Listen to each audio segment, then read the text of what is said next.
Good morning. Welcome to ATI ProMedia. We are powered by advanced trading. Oh, do we have an action-packed show for you? We were up last night. We went live. Listen, that's the power of the media. When breaking news happens, we can do it. Now, I was out with my wife, and then my phone blew up, and I was like, oh. So I missed all the initial move, the spike up in crude oil, the collapse in the stocks, the Bitcoin went nuts, the bond market went nuts. Grains caught a bit, but by the time I got home, I was able to participate in the unwind. So we're going to talk about the initial reaction, and then we're going to go through the charts and talk about the unwind. Give you a little update on the markets. Both Connor and Brady, they were on the phone before the show. Great to see those guys talking to people, and the phones are ringing, that's for sure. Corn's up 3, soybeans up 2, wheat up 6, Casey wheat lower, spring wheat down 2, cattle a little lower, feeders a little lower, hogs unchanged. Gold down $5. That thing was up $35 last night. Silver had a wild ride. Interest rates still have a little bid, meaning rates yields went down a little bit. Big divergence in the stock market. Dow Jones up 180, Nasdaq down 80. There's reasons for that. Interesting day in Bitcoin. Bitcoin currently up 1,500, was down close to 5,000 last night. We have cattle on feed today at 2. We have our local cattle expert to talk about cattle on feed. Brady's going to do a breakout after work on ATI ProMedia Premium, but he'll be on the show. He was sick yesterday. We also have Tony Dunker out there. If you need help with hogs, you should be calling Tony Dunker from the ATI ProMedia team. Okay, we'll talk more about that. We're going to talk about LRP insurance, and I have some thoughts about that. Let's bring Connor in. Brady's still resting up. He's not feeling well. It's like having another kid with that guy. Like, you got to take his temp, warm up his milk. What's with that cat? We got no. Oh, poor Connor's muted, the little guy. There he is. We got him. You got to unmute Can you hear me? yourself. Can you hear me? Yeah, I hear you. I want to hear I you. said the I smartest can thing. hear I you. just said the smartest thing you've ever heard, Tommy, but I can't remember it now. But That's okay. Just wasted anyway, 5 minutes of my time. I'm never going to get back. All right. let's deep dive into it. I want to give a couple outside headlines, then let's talk about Israel, Iran, cattle on feed, and jump right into it. So, flash sales. Let's pound those out, Joe. 216,000 metric tons corn delivery to Mexico. Thank you, Mexico. Then we also had a bean flash sale. 121,500 metric tons of soybeans for delivery to unknown destinations for 23-24. 108,000 metric tons for delivery to 24-25. Good to see and great to see on a Friday. So the other one I had, Tommy, a quick headline is EPA announced temporary expanded sales on higher ethanol gasoline blend. So figured we'd get this headline out there. It's good to see. I think the cutoff was usually June, if I'm not mistaken. Now it's September. So good to see the expanded sales of ethanol. We'll take demand anywhere we can see it. So those are my two headlines. And with that, I'm going to let you, let's dive into what happened last night. Give us the facts. Talk us about how you went live last night, Tommy. Sure. So I wasn't here for the initial move, but I'm old. I've seen this so many times. I've seen planes go through buildings and knock them down. I've seen a plane try to hit the White House, hit the Pentagon. I've lived through virus trade. I've lived through, nothing was like 9/11, by the way, just for the record. There was nothing ever like that as far as rocking a market. We had volatility spike to 21. Typically S&P volatility, we're talking about the S&P is around 12, 14. It's cheap when it's down there. It's up 21. That's not expensive, but there's so many people who were set the wrong way. So what you need to know about the stock markets, folks, is it's been trending down, and a lot of people got washed out last night, and I can show you that on the charts. Rick, if you want, Rick's going to drive today, Connor. While you're grabbing that call, we made an executive decision that Okay. Captain Rick, we call him Special Agent Rick, actually. Special Agent Rick is in charge of driving. So let's talk about crude oil first. Let's do stocks. Okay. Let's go Dow Jones and talk about how this is an hourly. We'll do a daily first and talk about how the stock market had been trending down. This is a daily Dow Jones most active contract. The Dow Jones was trending down. I mean, it's been trending up, obviously. Then we crossed the 20-day and the 50-day, and then we spiked down. This is what folks need to know. On an hourly, the Dow Jones was down 550. I got to squint to see that. The Dow Jones went down to about 37. 600. It's now trading 38,200. Help me with the math. I'm going to go with almost about an 800 point rally. The Dow Jones currently on the high up 190, about a And that, and 700 point I'm rally. looking at your clock. That was roughly that would have been around 10 p.m. Tommy, is that? Am I looking at that right? Yeah, that's Ballpark. at 10 p.m. I went live around 10:15, and that was just starting to bounce. It was down about 550 when I went live. It was down about 450, and then all the markets unhinged. And so when the Dow Jones was down 550, wheat was up 20, and the bond market exploded. And not just the 30, the twos, the fives, the tens, the 30, everything. Let me show you what a flight to quality looks like Yep. in the And 10-year. while you're pulling that up, for the folks Mhm. that maybe went to bed a little bit earlier for your live, right, myself included, is last night we saw Israel carried out a limited strike against Iran. So the news, right, we really thought that was going to be big escalation, a very scary headline. But then as we are here today, the common news theme I'm seeing is everyone saying tit for tat.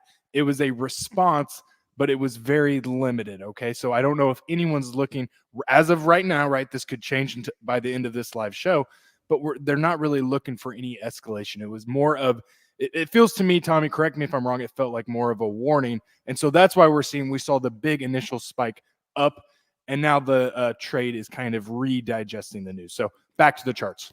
Well, there's one more thing to add. Yep. There was the fear that the initial headlines said that the strikes were very close to an Iran nuclear Yes. facilities. Yep. When you throw the word nuclear, I remember when Russia invaded Ukraine, and the headline came out one night. It was around 6, 7 o'clock. That the headline, I repeat, this was Russia Ukraine, was that Russia had struck a nuclear facility and it was on fire. Well, any of us old enough to remember anyone's ever read a book remembers what happened with Chernobyl. And so we thought for a few hours that night we were having a Chernobyl event. Now, the markets reacted exactly like that last night. The bond yields collapsed, which means the bonds rallied. That's a flight to quality. We did a special about that last week. Every trading instrument with interest rates absolutely collapse as people go from fear and they came out of stocks into bonds, and you're seeing that unwind. They went to gold. That was, I mean, I can't imagine who paid the high of gold last night, but they can't be feeling good. And so while we were doing the live stream, I had talked about every single person who put on a trade is in the process of unwinding it. If you paid up 15, thinking, there was a young man who commented last night in the live stream, should I call the night desk and buy grains? The fact you would have to call a night desk to do an order means you should not be involved in markets like this. If you're a person and it's 2024 and you're calling a night desk to get in 2 hours after the event, and you're going to have to call a night desk to get out, you need if you're going to do that, you need to move to the pro level, and you would have to be more have the app on your own because these markets are moving so fast. So as the headlines come out, they move them around. So we talk stocks, we talk bonds. Obviously, we couldn't do this without talking crude. Look at this spike up. I'll read it for you because it's hard to see, folks. We started around, let's just call it 8,200 for simple math, $82 for crude. We went up to close to 86, about a $354 rally in crude. Gave most of it back. We're inching back up right now. Crude oil's up a little right now, about 17 cents. And, there's some people who are really going to do some serious thinking over the weekend about getting some length in crude oil. What do you think about that, Connor? Unbelievable to see that spike and just that emotion take off, right? So we're talking, correct me if I'm wrong, we're talking an $8 move in a couple hours, and we gave it all back. So $4 move. $4 move $4 in move. crude. Thank you. Four My up, four mistake. down, 8. Yeah, but yes. And what I wanted to say is that billions, hundreds of billions of dollars were moving from one account to the next. Also, and I mentioned this on the live stream, that there we go. Thank you. That a lot of people trade Spideys and diamonds and all these ETFs. I don't think, and someone out there who has like a account who trades stocks actively, please hit us up on the comments or DM. One thing that came out, and I didn't have Joe or Rick put it in, but I'll just say it, or you could type it, is that Robinhood stopped Yeah. 24-hour trading. So let me repeat: Robinhood, a free platform, sometimes free is too expensive. Robinhood, a free platform, the shit, stuff goes nuts, and they're like, hey, shit hits the fan. That's what I wanted to say. and they're like, "Stop trading." Who does that? What type of platform is that? So as Guy Is Fieri would say, we ain't gonna say what Guy Fieri would say, but yeah, I said, "Shut the front door. Are you kidding me? give There's a me war going on and you shut off the platform?" give me a little color on this. So they did they officially say we are halting trading, right? Like trading, this is a oh wait, we're pausing it, or did they say we're having technical difficulties? What was the official statement You from gotta Robin? call them. I wouldn't use that platform. I wouldn't recommend for anyone to use that platform. When you needed it most, they were out. This is the exact same BS they did when GameStop went nuts. Now that was a little crazy to take a stock from $5 to 500, but the thing that stopped the GameStop craziness was Robinhood halting people from trading.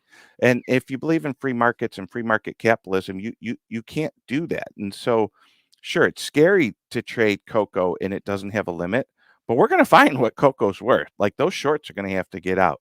So, in my opinion, and from observing the markets for many years, people who were long the stock market, they hit a pain tolerance last night, and softwares auto execute people out. So, say you were Connor B, right, and you had X amount of money in your account, and you went home to bed long.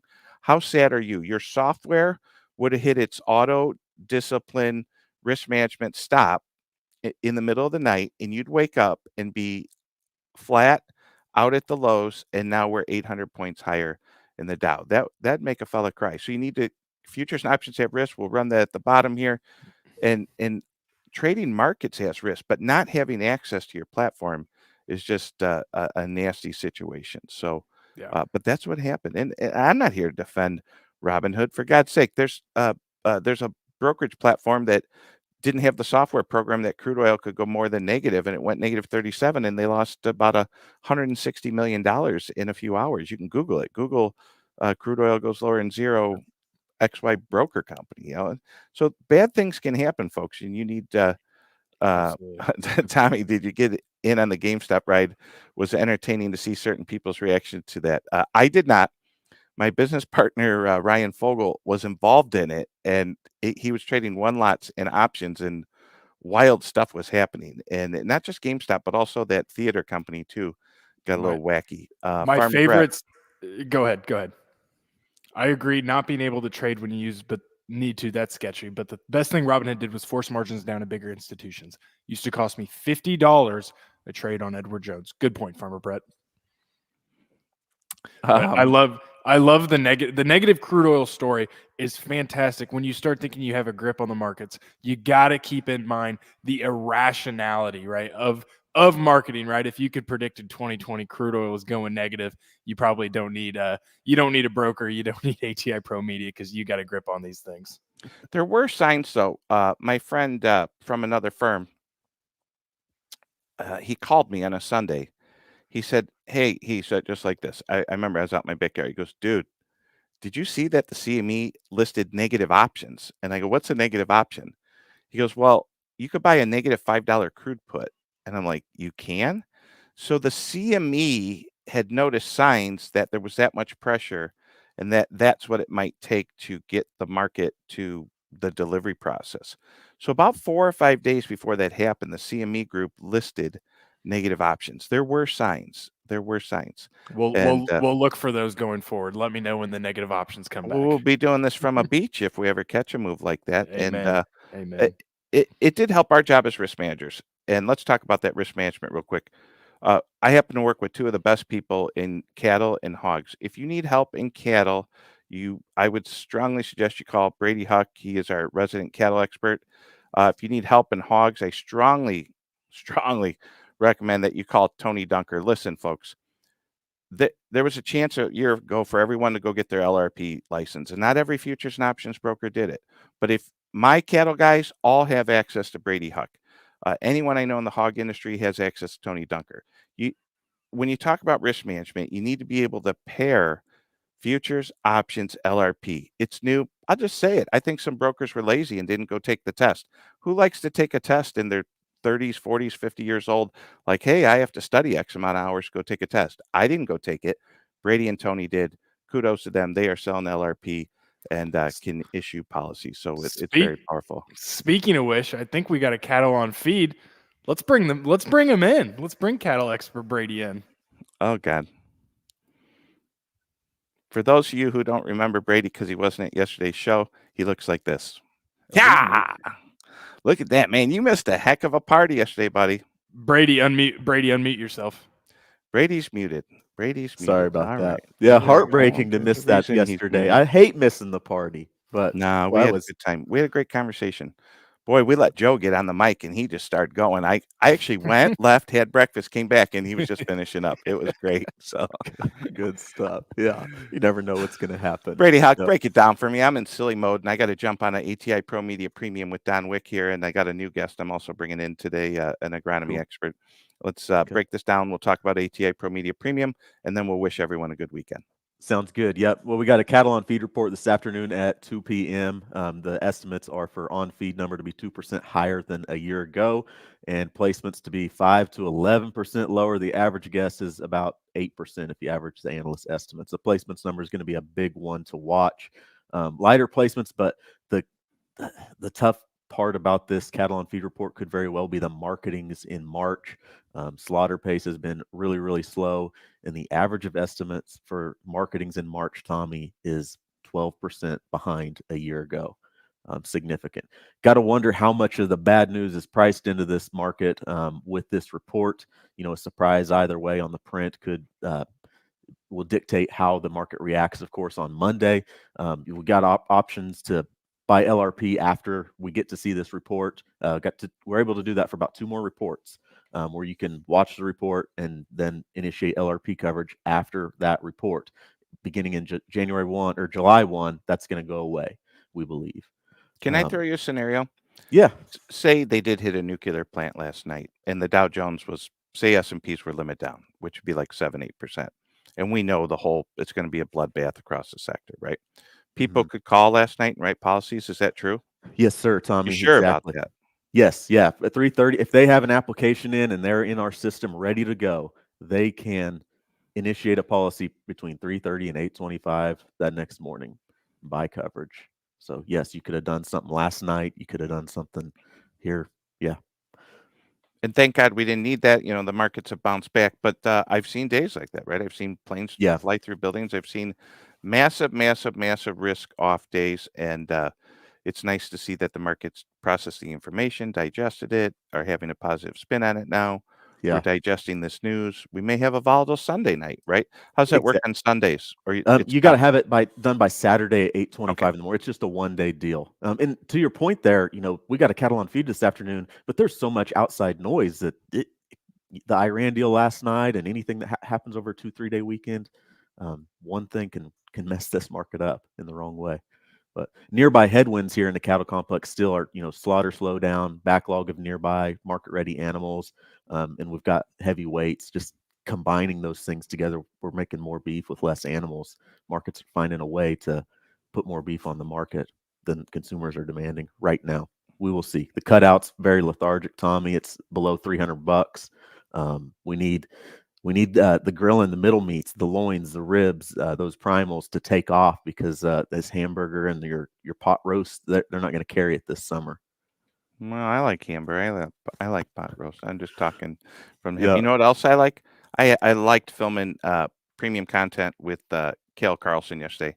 This guy, Cale Carlson, Lead Farms Nebraska, was great to get that Nebraska perspective on how he farms.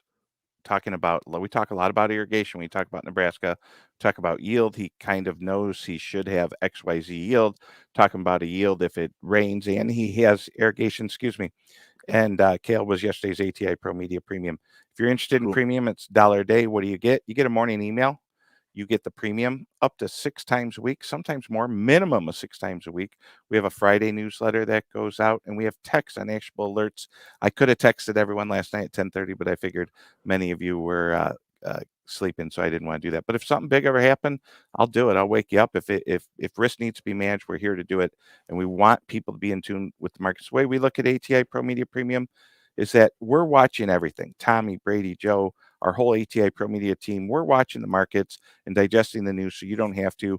We bundle it up. We do the live show for free, and then we really get special people and add that premium content for $1 a day.